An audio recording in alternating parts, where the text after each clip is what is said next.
여러분 안녕하십니까? 오늘도 참으로 좋은 날입니다. 하나님의 기쁨을 샘솟듯이 부어주시기 바랍니다.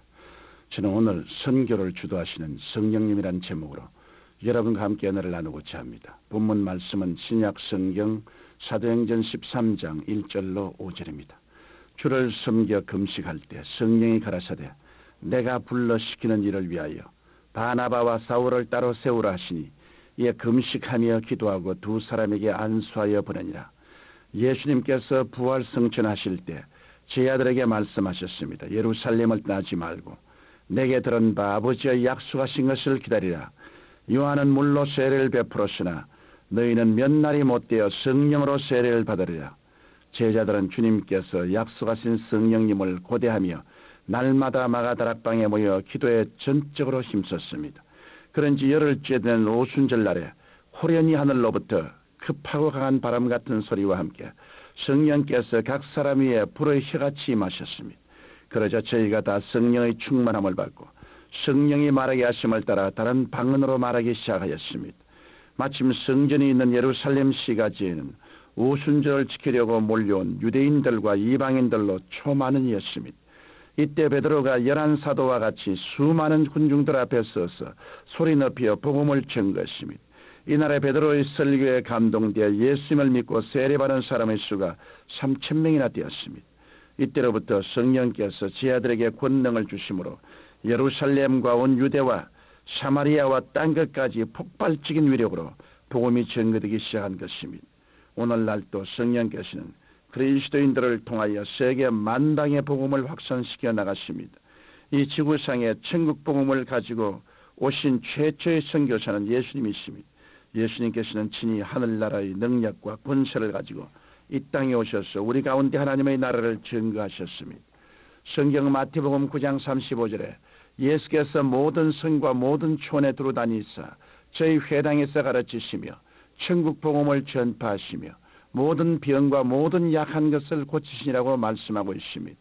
그러나 예수님께서 십자가 위에서 하나님의 구속 사역을 다 이루시고 승천하신 후에는 성령께서 예수님의 자리에 대신 오셔서 천국 복음을 전가하고 계신 것입니다. 예수님께서는 성경 요한복음 16장 14절에서 진리의 성령이 오시면 그가 내 영광을 나타내리니 내 것을 가지고 너희에게 알리겠음이라고 말씀하셨습니다. 성령께서는 복음 전파의 주체자이십니다. 성령께서는 주님의 일꾼들을 불러 선교의 사명을 주시고 나가서 담대하게 복음을 전하도록 역사하시는 것입니다. 그 말씀을 듣고 마음 문을 여는 자를 회개시게 하시고 그리스도를 믿어 의에 이르고 입으로 시인하여 구원을 얻게 하시는 것입니다. 복음 전파는 인간의 말과 지혜로 되는 것이 아닙니다. 성령님의 능력과 역사로 되는 것입니다. 오직 선교의 주권자는 사람이 아니라 성령이신 것을 우리는 명심해야 합니다. 그러므로 우리는 항상 성령 충만하여 언제 어디서나 예수님을 확신 있게 전가하는 사람들이 되어야겠습니다. 성령께서는 우리가 선교할 때 예수 그리스도의 마음을 갖도록 주장해 주십니다.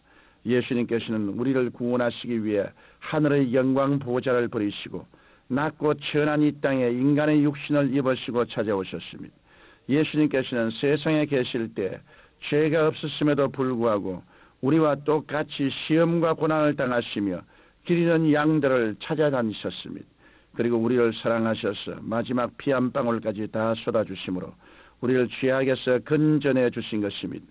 19세기 영국의 허드슨 테일러는 28세의 젊은 시절에 하나님의 은혜를 받고 사명감에 불탔습니다. 그래서 그는 복음이 들어가지 않은 중국 선교를 자원했습니다. 당시 중국은 서양문물에 문을 굳게 닫아놓고 있던 터이고 내란의 와중이라 선교가 지극히 어려웠습니다. 그러나 그는 결코 뜻을 포기하지 않고 어떻게 하면 저 중국인들의 영혼을 주님께로 돌릴 수 있을까 생각하였습니다. 그 결과 그는 자신이 중국 사람처럼 되기로 작정하고 머리를 길게 따내리고 중국어를 배워 중국말을 하고 중국 옷을 입었습니다. 그리고 4년간 노숙하면서 그들 속에 들어가서 함께 울고 웃으며 병을 치료해주고 성경을 가르쳤습니다. 그러자 중국인들이 하나 둘 돌아서기 시작했고 그가 백발로 최후를 맞기까지 근 52년간 중국 선교 열매는 실로 값진 것이었습니다. 그의 영향으로 중국 내륙 선교에 교단과 국가를 초월한 열풍이 일어나게 되었던 것입니다.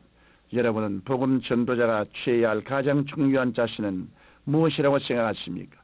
성경은 빌립보서 2장 5절로 8절에 너희 안에 이 마음을 품어라.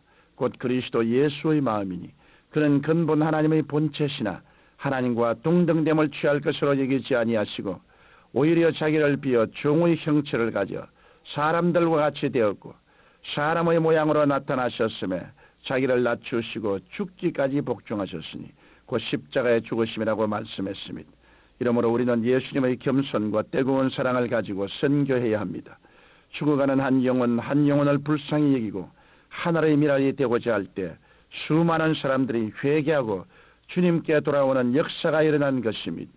또한 성령께서는 기도하고 교회를 통해 능력 있는 선교를 전개해 나가십니다. 성령은 선교형이십니다.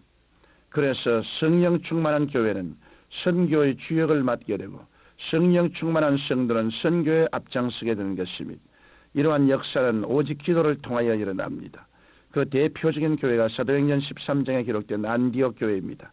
성령 충만한 안디옥 교회는 주님을 섬겨 금식하고 기도할 때 성령의 지시를 받게 되었습니다.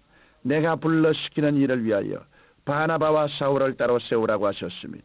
그래서 안디옥 교회는 금식하고 기도한 후 바나바와 사울에게 안수하여 선교사로 파송했습니다. 이를 계기로 소아시아 일대는 복음으로 꽉 들어차게 되었습니다. 이와 같이 성령께서는 예루살렘에서 시작된 복음을 온 세계에 퍼지게 하셨습니다. 오늘날에는 공산권과 동구 지역에 성령께서 물붓듯이 은혜를 부어주시고 계십니다.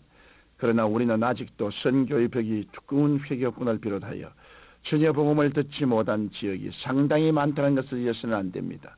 이러므로 우리는 세계 각지에 나가 있는 선교사들과 그 교회들을 위해 기도할 뿐 아니라 선교 사역이 확장되도록 후원해야 하겠습니다. 선교하는 방법에는 직접 선교사로 파송되는 것도 있고 재정적 후원이나 기도로 동참하는 것도 있습니다. 사도 바울은 성경 골로새서 4장 3절에서 우리를 위하여 기도하되 하나님이 전도할 문을 우리에게 열어주사 그리스도의 비밀을 말하게 하시기를 구하라고 골로새 교인들에게 간곡히 권면했습니다.